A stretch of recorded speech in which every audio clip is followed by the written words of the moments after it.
नका, ही लाईफलॉंग घेण्याची गोळी आहे. तुम्ही जर ती बंद केली तर तुम्हाला 12% चान्सेस आहे का.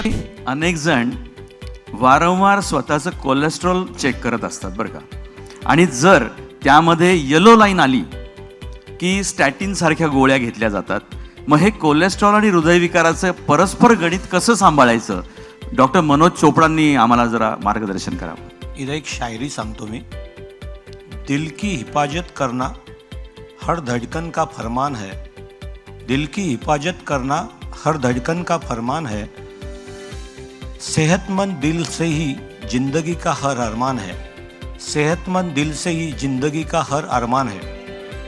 आता ही सेहतमंद किंवा हेल्दी आणि त्याच्याकरता हे जे हेल्थ चेकअपचं पेव फुटलं आहे ना, हे फार मोठा प्रॉब्लेम आहे. म्हणजे आज कोणी उठतं, ब्लडच्या तपासण्या करतं, काही नाही, 1300 रुपयात 125 तपासण्या केल्या. आता त्या 125 तपासण्यांमध्ये अशा काहीतरी लाल रेघोट्या मारलेल्या असतात.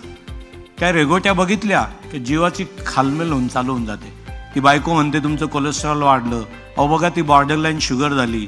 तो कुठंतरी ते आयन केलेलं असतं, हिमोग्लोबिन 15 आणि आयन 40, तेही कोरिलेट होत नाही. आणि बस अरे हे असं का झालं, आणि असं विचारचक्र चालू होतात. तर त्याचा तुम्ही कुठेतरी विचार करा. कोणतीही तपासणी डॉक्टरांच्या सल्ल्याशिवाय करू नका. कारण की खाज काढून काय खरूज काय म्हणतात ना, तर तसा प्रकार आहे हा. त्याच्यामुळे फार नेमक्या तपासण्या आपल्याला लागतात. इतक्या मोठ्या पॅकेजेसमधल्या तपासण्यांची आपल्याला गरजच नसते. तर त्या पद्धतीने तपासण्या करा. आता हे कोलेस्टेरॉलबद्दल विचारलं त्यांनी मला. प्रत्येकजण आता 220 230 किंवा असं काही सापडलं आणि ती येलो रेग किंवा लाल रेग दिसली का कोणीतरी त्यांना स्टॅटिन्सची गोळी पण चालू करून टाकतं. आता ती खरंच चालू करावी का नाही करावी. कोलेस्टेरॉल हे तुमचं पेशी बनवण्यासाठी, म्हणजे शरीर पेशींनी बनलेलं आहे, त्या पेशी कोलेस्टेरॉलपासून तयार होतात. तुम्हाला लागणारे सगळे hormones, insulin, thyroid, pituitary hormones, हे सगळे कोलेस्टेरॉलपासून तयार होतात. पण ह्या कोलेस्ट्रॉलची लेवल बदलली तर तुम्हाला तो प्रॉब्लेम येणार असतो. पण त्याच्यामध्ये मी तुम्हाला अगोदरचे जे रिस्क फॅक्टर्स बोललो, त्याच्यामध्ये कोलेस्ट्रॉल हा एक महत्त्वाचा घटक आहे आणि बाकीचे पण घटक महत्त्वाचे ठरतात. आता कोलेस्ट्रॉल हा तसा मेणासारखा पदार्थ आहे. तो तुमच्या पाण्यात, रक्तात विरघळत नाही.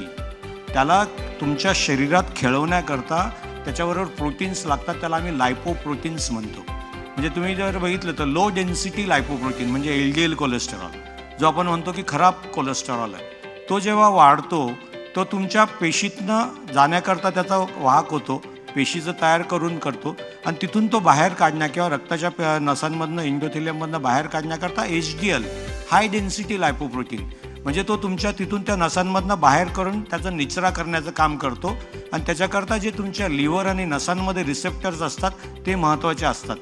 पण आता हे जे काही LDL कोलेस्टेरॉल आहे किंवा HDL कोलेस्टेरॉल आहे, तर त्याचं आता बऱ्याच संशोधन झालं आहे. आजकाल आपण तर म्हणतो की त्याचं, आणि ज्या काही लेवल्स तुम्ही तुमच्या रिपोर्ट्समध्ये बघता, हे कम्युनिटीच्या लेवल्स असतात की ह्या अशा इतक्या लोकांचा अभ्यास केला म्हणून ही लेवल आहे. पण ती लेवल ही योग्य आहे की अयोग्य आहे हे डॉक्टरच सांगू शकतो. आणि त्याच्यामुळे तुम्हाला जर काही आजार असेल तर आम्ही LDL कोलेस्ट्रॉल 50च्या खाली सांगतो की नसांची एन्जिओप्लास्टी झाली आहे, बायपास झालं आहे, फॅमिली हिस्ट्री स्ट्रॉंग आहे, तर ते 50च्या खाली मेंटेन करावं, जिथं स्टॅटिन्सच्या गोळ्या घ्याव्या. पण आता स्टॅटिन कोणी पण चालू करावा का नाही, त्याच्याकरता पुन्हा मी रिस्क स्ट्रॅटिफिकेशन जे बोललो ते महत्त्वाचं आहे. फ्रायमिंग रिस्क स्कोर आम्ही काढतो आणि त्याच्यावरनं ठरवतो की प्रायमरी प्रिव्हेन्शन म्हणजे कोणताही आजार नसताना ही गोळी घ्यावी का नाही घ्यावी. सेकंडरी म्हणजे तुम्ही जे काय आजार झाल्यानंतर जे घेतात ते.